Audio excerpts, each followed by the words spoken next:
Pain is inevitable in life. It's going to happen whether you like it or not. But what you do with that pain is entirely up to you. You can either choose to let it define you, or you can choose to rise above it and push past it. The difference between people who live in mediocrity and people who accomplish great things is the latter. The ones who have accomplished great things, they embraced the pain and they pushed past it. The pain didn't go away, but they did. And that's exactly what I want you to do today. In today's video, I'm gonna be sharing with you 6 steps that will help you push past pain and embrace the struggle. No. Acknowledge your pain. The first step to pushing past your pain is to acknowledge it. We've all heard the phrase, the first step to recovery is admitting you have a problem. And the same is true when it comes to pushing past pain. If you try to ignore your pain or pretend like it doesn't exist, it will only get worse, and it will only make it harder to move forward. So the first thing you need to do is acknowledge your pain. Accept that it's there, and allow yourself to feel it. Only then can you begin to heal and move on. To identify the source of your pain. Once you've acknowledged that you're in pain, the next step is to identify the source of that pain. What is it that's causing you to suffer? Is it a physical injury? Is it emotional pain from a broken relationship? Or maybe it's the stress and pressure of your job or school. Whatever it is, you need to get to the root of the problem so that you can address it properly. Sometimes the source of our pain is something we've been carrying around for a long time, something that we haven't dealt with properly and has festered into a bigger issue. Other times, the source of our pain is something that happened recently. Either way, it's important to identify the source of your pain so that you can take steps to heal. 3. Challenge your negative thoughts. When we're in pain, it's easy to start thinking negatively. We might start to believe that we're not good enough or that things will never get better. These negative thoughts can become self-fulfilling prophecies, meaning that we end up making our situation worse because of the way we think about it. For example, let's say you're in a lot of pain because of a recent breakup. You might start thinking things like, I'll never find anyone else who loves me, or I'm not attractive enough. These thoughts will only make you feel worse, and it will make it harder to move on. So it's important to challenge your negative thoughts and replace them with more positive and realistic ones. Is it really the end of the world? Will you really never find someone else? Probably not.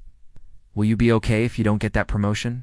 Most likely yes. We often put ourselves through unnecessary pain by thinking the worst-case scenario is actually going to happen, when in reality, most of the time, it doesn't. So when you're feeling down, take a step back and challenge your negative thoughts. Ask yourself if they're really true and if they're helpful. Not, then let them go and focus on the positive. 4. Don't focus on the why. When we're going through a tough time, we often try to figure out why it's happening to us. We ask questions like, why did this happen to me? Or, why am I the only one going through this? When we focus on the why, we give ourselves the power to dwell in our pain. Instead, we should focus on what we can control, which is how we respond to the situation.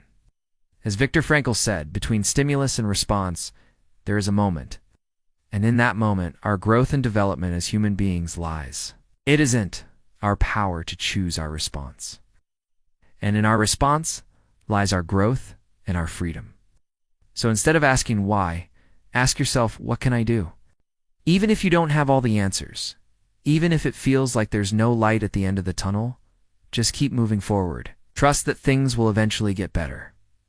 5. Forgive yourself and others. When we're in pain, it's easy to hold on to grudges. We might blame ourselves for something that happened, or we might blame someone else. But holding on to grudges and resentment will only cause us more pain. We need to learn to forgive both ourselves and others. This doesn't mean that we condone what happened. It doesn't mean that we forget about what happened. It simply means that we choose to release the negative emotions associated with the event and move on. When we forgive, we're not doing it for the other person. We're doing it for ourselves. We're freeing ourselves from the burden of anger and resentment. And that's why forgiveness is so important. When we let go of our anger and resentment, we open ourselves up to healing. We allow ourselves to feel the full range of emotions again, including joy, love, and happiness. We also open ourselves up to new opportunities and experiences. When we're holding on to a grudge, we're closing ourselves off to the world. We're not open to new experiences or meeting new people.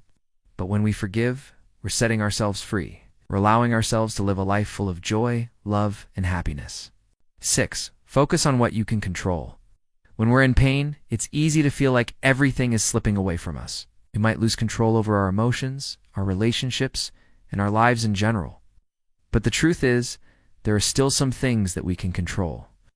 And focusing on these things can help us push through the pain. First, we can control our attitude. So no matter what is happening in our lives, we always have the power to choose how we respond.